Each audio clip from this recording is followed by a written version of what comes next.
Salut à tous, donc c'est Sylvain. Comme vous le savez, donc on se retrouve pour les pronos de la semaine sur les clubs français en Ligue des Champions. Donc la semaine dernière, les trois pronos sont passés, donc on va essayer de faire la même chose pour cette semaine, ce mardi et ce mercredi.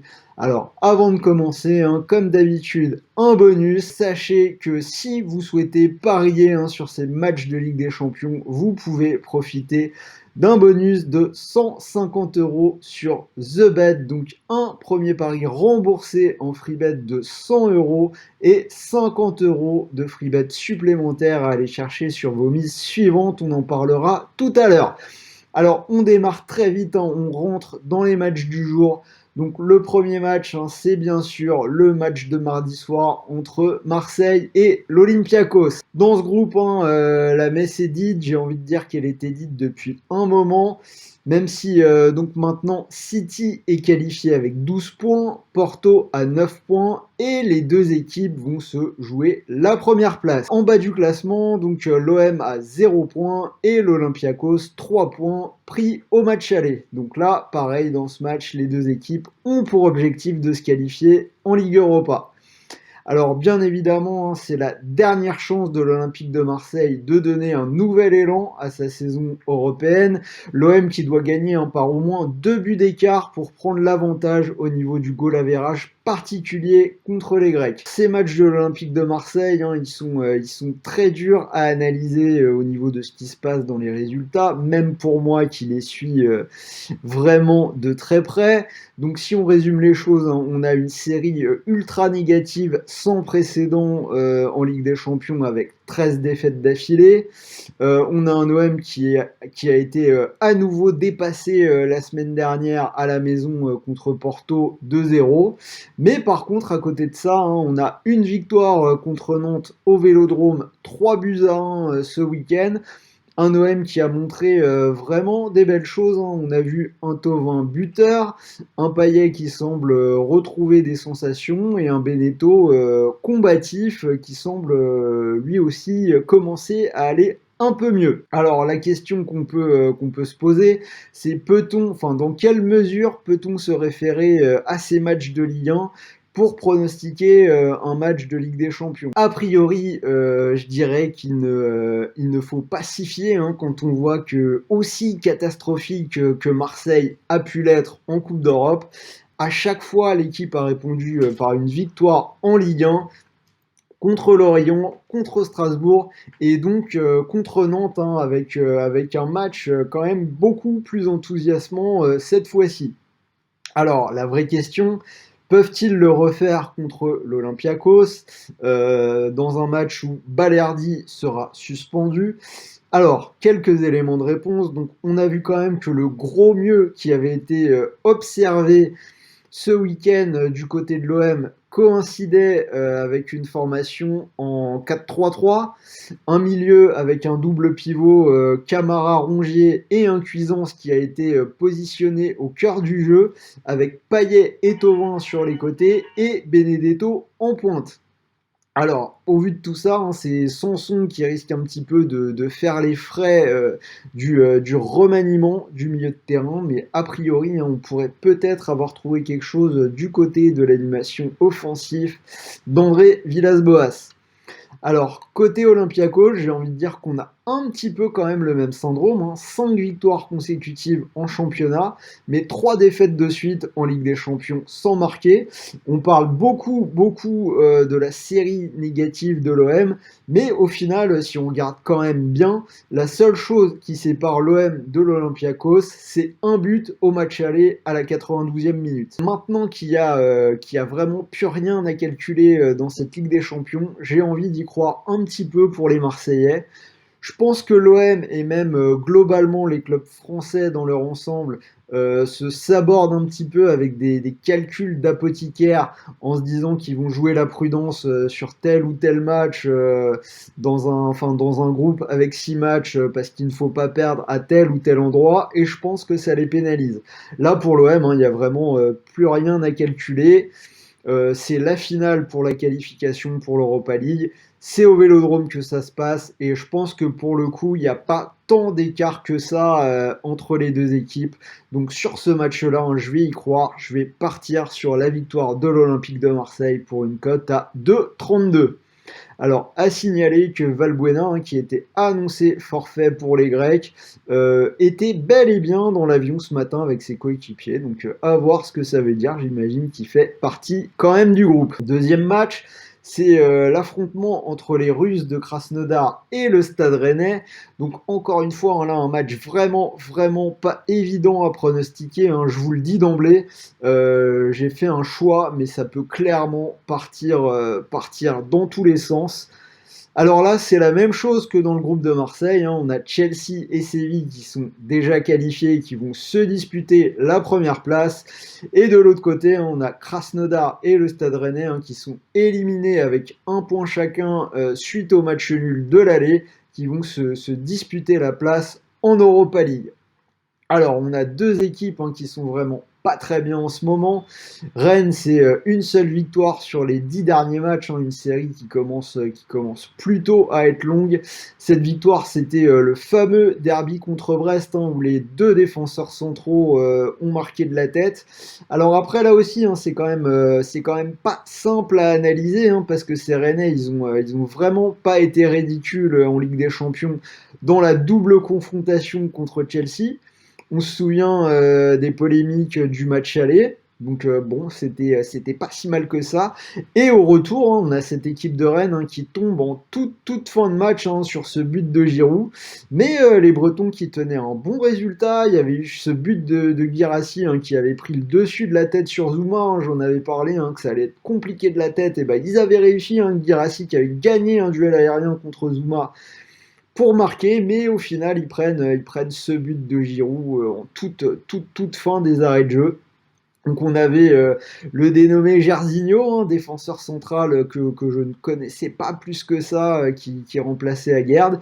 Il fait plutôt un très bon match et il est battu dans ce duel aérien avec Giroud. Donc petite faute, grosse conséquence en Ligue des Champions, comme toujours. Alors cela dit, ça reste quand même très correct. Mais niveau Rennais, j'ai envie de dire que c'est l'inverse de Marseille, car en championnat, ça piétine vraiment beaucoup. Encore un match nul contre Strasbourg vendredi, un partout dans un match pas terrible. Comble du comble, on a Guirassy, hein, qui est sorti blessé et qui ne sera pas là non seulement mercredi, mais aussi pour toute la fin de l'année, hein. La nouvelle vient de tomber sur ce lundi soir là, sur les réseaux sociaux rennais. Donc Guirassy absent jusque fin 2020. Une bien mauvaise nouvelle pour une attaque qui est déjà en berne. Côté Rennes, hein, des recrues prometteuses mais qui peinent à confirmer, hein, depuis un moment. Donc on a Rougani blessé, l'ancien de la Juve, hein, qu'on n'a pas trop vu pour le moment pour rassurer la défense. D'Albert qui à mon sens n'est vraiment pas au niveau. Martin Terrier qui n'est pas encore formidablement intégré. Et Doku qui monte des choses mais qui à mon sens n'est pas forcément très bien utilisé. Donc j'ai envie de dire que côté Rennes, hein, on a quand même, mine de rien, le vrai problème, c'est qu'on a un Rafinha qui n'a pas été vraiment remplacé. Alors d'ailleurs, j'ai partagé quelque chose sur mon fil Twitter, hein, pour ceux qui ne me suivent pas encore. Vous pouvez me rejoindre là-bas, j'essaye de poster des choses intéressantes sur mes ressources et dont je me sers pour travailler et donner les pronos. Sylvain RDJ. Donc vous scrollez un peu vers le bas et j'ai retweeté quelque chose, hein, je sais plus d'où ça vient, un mec qui parlait justement de l'utilisation qui était faite de Doku par rapport à la saison dernière avec Rafinha et l'animation des couloirs. C'est plutôt très intéressant si vous voulez aller y jeter un œil. Donc sur mon Twitter, hein, Sylvain RDJ. Passons maintenant un petit peu à Krasnodar, hein. Une victoire depuis le match aller, c'était contre Tambov en championnat 1-0. Depuis, c'est 7 défaites consécutives, dont 3 en Ligue des Champions. Des Russes, cela dit, pareil, hein, qui se sont bien comportés contre Séville, hein. Ils menaient 2-0 à l'aller avant de s'incliner 3-2. Et au retour, ils prennent un but tout au bout des arrêts de jeu pour perdre 2-1. Donc Séville qui a vraiment dû, mine de rien, aller s'arracher pour gagner en Russie. Je pense que les Bretons, hein, Rennes, n'auront pas cette grinta. En plus, c'est le match de 19h en Russie le 2 décembre. Hein. Comme d'habitude, ça sent les problèmes. Donc même si Rennes est sur le papier une meilleure équipe que Krasnodar, sur celui-là, je vais partir sur un match nul comme à l'aller. Et c'est une cote que je tente à 3,40. Et alors, le dernier match, hein, pour finir, c'est bien sûr le choc du côté d'Old Trafford, hein, entre Manchester United et le PSG. Alors ce coup-ci, hein, contrairement aux deux premiers, hein, un groupe où tout reste à faire, hein, puisque Manchester United compte 9 points, le PSG et Leipzig en ont 6, et l'Istanbul Başakşehir 3. Alors ce n'est pas peu dire, hein, vraiment que le PSG sera attendu au tournant, hein, par les observateurs du côté d'Old Trafford pour le match le plus difficile, hein, pour les Parisiens de cette phase de poule. Alors, on rappelle très rapidement, hein, je pense que tout le monde l'a vu la semaine dernière, le PSG qui a vraiment difficilement dominé Leipzig 1-0 en abandonnant totalement la possession du ballon aux Allemands. Un Paris qui a eu de grosses difficultés à s'en sortir. Le tout en prenant seulement 3 points sur les 3 premiers matchs, hein, avec des défaites contre Manchester déjà au parc et contre Leipzig. En championnat, des Parisiens qui sont un petit peu décevants en ce moment. Un match nul 2-2 contre Bordeaux ce week-end, qui a succédé à une défaite contre Monaco, 3-2. Alors cela dit, c'est un peu bizarre de dire ça suite à un résultat moyen du PSG, mais contrairement à souvent, hein, j'ai été plutôt séduit par l'animation offensive de l'équipe, et je pense que ce milieu de terrain à 3 qui a proposé Tourelle contre Bordeaux, hein, avec Verratti, Paredes et Rafinha, pour le coup c'est vraiment pas mal du tout, et c'est sans doute ce que Paris peut proposer de mieux en ce moment pour du côté de ce milieu de terrain. Alors, cela dit, il y a quelque chose aussi qui est assez évident, c'est que côté parisien, hein, ça pioche quand même vraiment physiquement. Et on a vu que contre Bordeaux, hein, passer l'heure de jeu, c'était quand même compliqué. Après, niveau individuel, pour le coup, il y a Neymar qui m'a semblé un peu plus en jambes que ce qu'on avait vu jusque-là, et qui a commencé à faire des différences. Alors, on a Tourelle qui ne fait que le répéter, mais c'est vrai que sans vacances, avec les blessures, le Covid, les joueurs qui reviennent dans le rythme, qui croisent un petit peu ceux qui sont un peu cramés de trop jouer, finalement on peut comprendre que c'est certes un peu compliqué de jouer en ce moment pour le PSG. Alors passons maintenant rapidement à Manchester United. Donc en Ligue des Champions, hein, un seul faux pas un peu bizarre avec une défaite en Turquie, mais pour le reste, hein, c'est une gestion parfaite et un carton plein. La semaine dernière, les Mancuniens qui ont pris leur revanche contre les Turcs, victoire 4-1. En plus, on a United, hein, qui a fait le plein de confiance ce week-end en allant s'imposer 3-2 du côté de Southampton après avoir été mené 2-0 à la mi-temps. Un homme qui a tout changé côté Manchester United, hein, c'est bien sûr Edison Cavani qui est rentré à la pause, hein, l'ancien Parisien. Une passe décisive pour Bruno Fernandes, et ensuite ça a été le doublé. Donc j'ai envie de vous dire, hein, je pose ça là comme ça, attention mercredi au but de l'ex, hein, pour le Paris Saint-Germain, la cote du but pour Cavani à 2,75 contre son ancien club mercredi. Alors cela dit, tous les signaux, hein, ne sont vraiment pas ouverts côté Manchester. On a des performances individuelles et collectives qui laisse clairement à désirer, à l'exception de Bruno Fernandes. On peut bien sûr penser à Pogba, hein, mais il y en a d'autres. Manchester United qui a vraiment eu du mal à Old Trafford depuis le début de saison. Une seule victoire en Première Ligue en 5 matchs. On ajoute à ça on a Paris qui doit vraiment s'imposer, hein, sinon la situation ne serait plus entre les mains de Mbappé et de ses coéquipiers. Hein. Même un match nul serait compliqué si Leipzig venait à s'imposer contre Istanbul, hein, ce qui est quand même relativement probable.